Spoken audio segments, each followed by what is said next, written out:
Makhluk sampah. Yogi Chen, buang air cuci kaki kami. Ada dua wanita yang sedang duduk di sofa, yang baru saja merendam kaki mereka. Pada saat ini, bersandar malas di sofa. Kedua wanita ini adalah istri Yogi Chen dan teman baik istrinya. Mendengar kata-kata istrinya, Yogi Chen membungkuk dan membuang 2 baskom air. Dia tidak berani mengeluh siapa yang suruh dia menjadi menantu di rumah ini. Telah menikah selama 2 tahun dan tidak memiliki status di rumah. Istri dan ibu mertua sering marah karena masalah kecil, dan jika dia berani membalas, dia pasti akan langsung dikeluarkan dari rumah. Di keluarga ini, Yogi Chen tidak lebih dari anjing. Menikah dengan Michelle Su selama 2 tahun, dia bahkan belum pernah menyentuh tangannya. Setiap hari ketika tidur, Yogi Chen hanya bisa tidur di lantai, karena Michelle Su tidak hanya membencinya, tetapi juga memandang rendah dirinya di lubuk hatinya dan berpikir dia tidak seperti laki-laki. Mencuci dan memasak untuk membersihkan rumah adalah pekerjaan sehari-hari Yogi Chen. Tidak hanya itu, tetapi juga harus menyiapkan 3 kali sehari dengan tepat waktu. Beberapa hari yang lalu, dia tidak sengaja menambahkan lebih banyak garam ke masakan, dan dia diberi pelajaran selama setengah jam penuh oleh istrinya. Suatu malam, Yogi Chen terbatuk-batuk di tengah malam dan membangunkan Michelle Su. Michelle Su menendangnya langsung ke tanah dan membuatnya keluar dari kamar. Hari itu adalah ulang tahun pernikahan pertama mereka, tidak ada candlelight dinner, tidak ada kelembutan dan kasih sayang. Itu seperti menendang hati Yogi Chen. Sudah 2 tahun, selama 2 tahun, Yogi Chen telah terbiasa dengan kehidupan seperti ini. Siapa yang menyuruhnya menjadi seorang menantu di rumah ini? Yang paling menyakitkan adalah ia telah jatuh cinta pada Michelle Su selama lebih dari 2 tahun. Meskipun Michelle Su tidak pernah memandangnya, dan selalu memarahinya sampah. Apakah diriku ini adalah seorang sandera yang menghormati penyanderaku sendiri? Yogi Chen tersenyum menertawakan dirinya sendiri. Dia adalah keluarga besar pertama di Jiangnan, tuan muda tertua dari keluarga Chen. Telah jatuh ke dalam kondisi mengemis kasih sayang dan cinta dari wanita. Harus dikatakan bahwa ini adalah ironi yang besar. 2 tahun lalu, Yogi Chen membeli 15% saham di Jiangnan Energy Group dengan harga 20 juta RMB, sekitar 40 miliar rupiah. Pada saat itu, ratusan orang dari keluarga Chen menyalahkan Yogi Chen.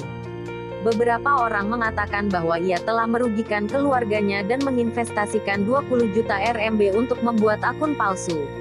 Yang lain mengatakan bahwa dia tidak bermaksud menggelapkan dana keluarganya dengan sengaja untuk memuaskan kantongnya sendiri. Dengan persetujuan bulat dari keluarga, Yogi Chen diusir dari keluarga. Tidak hanya itu, bahkan orang tuanya diusir dari keluarga, dan silsilahnya dihapus. Dalam 2 tahun terakhir, Yogi Chen telah melihat hubungan antar manusia yang dingin dan menghangatkan. Teman-teman yang dulunya adalah teman baiknya bahkan mencari cara untuk menjauhi dirinya. Yogi Chen diusir dari rumah tanpa uang sepeser pun, hanya bisa memilih menjadi menantu di rumah ini untuk bertahan hidup. Bahkan istrinya, Michelle Su, tidak mengetahui hal ini. Michelle, suamimu benar-benar patuh, kata teman baiknya, Brenda Lee. Michelle Su mencibir dingin, memangnya kenapa? Aku muak ketika melihatnya. Orang lain menikah dengan anak-anak orang kaya. Lihat dia, seperti orang dari desa. Besok adalah pertemuan tahunan keluarga Su, dan aku malu untuk membawanya. Brenda Lee melirik Yogi Chen, dan itu memang seburuk seperti kata Michelle Su. Brenda Lee tidak menjawab perkataan itu, tertawa, dan mengubah topik pembicaraan. Michelle, kita jangan bicarakan dia lagi.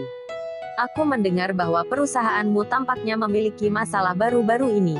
Michelle Su mengangguk dan berkata, dalam 2 bulan terakhir kami telah berinvestasi di 2 restoran dan kehilangan beberapa juta RMB.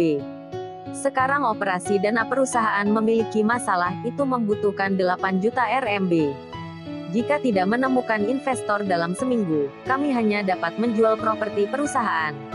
Brenda Lee memandang Michelle Su dengan cemas, 8 juta RMB, ini bukan jumlah yang kecil. Siapa yang bisa membantu kalian dengan uang sebanyak itu? Michelle Su tidak menjawab, tetapi berbalik untuk menatap Yogi Chen yang mendengar. Yogi Chen, siapa yang menyuruhmu menguping di sini? Pergi cuci pakaianku, dan juga rokku, cuci juga sekalian, kata Brenda Lee. Ketika Yogi Chen mendengar perintah itu, dia menaruh pakaian itu di mesin cuci. Memikirkan pertemuan teman sekelas sekolah menengah besok, dia juga mencuci pakaiannya. Begitu dia memasukkan pakaian ke dalam mesin cuci, teleponnya berdering. Membuka ponselnya, ada SMS. 138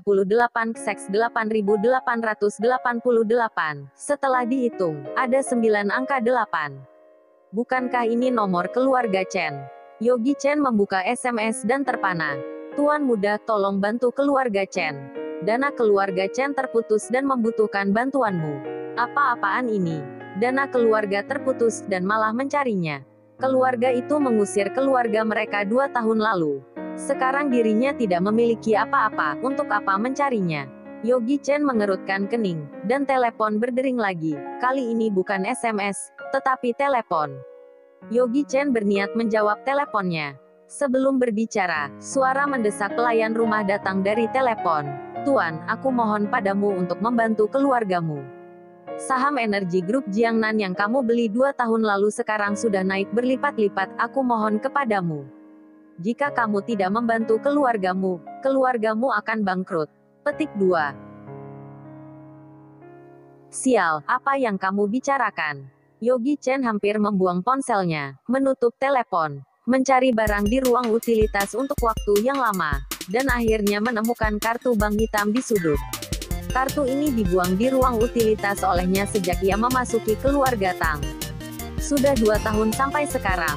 Kartu ini dibuat saat dia masih merupakan tuan muda di keluarga Chen. Ini adalah simbol identitas. Setiap kartu memiliki layanan 24 jam. Dia buru-buru mengeluarkan ponselnya dan memutar layanan manual secara langsung. Halo, Tuan Chen, Anda terhubungan dengan asisten pribadi 24 jam. Apa yang bisa aku lakukan untuk Anda? Di telepon, terdengar suara wanita yang manis. Cepat, bantu aku memeriksa saldo. Oke, tolong tunggu sebentar, kata asisten pribadi itu perlahan. Dalam beberapa detik, suara di telepon berdering lagi. Tuan Chen, jumlah saldo di kartu Anda terlalu besar, ini di luar wewenang yang dapat aku periksa. Silakan bawa kartu ID Anda ke ruang VIP bank dan memeriksa saldo Anda. Sebelum pihak lain selesai berbicara, Yogi Chen menutup telepon. Pada saat ini, kepalanya berdengung dan jantungnya berdetak kencang. Jantungnya seolah-olah akan melompat keluar dari dadanya. Jumlahnya terlalu besar dan melebihi izin akses. Hahaha, 2 tahun yang lalu, ia dikeluarkan dari keluarganya karena investasi ini. 2 tahun kemudian, investasi ini memberinya kejutan besar. Maka yang ingin ia ketahui sekarang adalah berapa banyak uang dalam kartu ini. Michelle, lihat Yogi Chen, dia menelpon untuk mengecek saldonya. Brenda Lee tidak bisa menahan tawa dan berkata,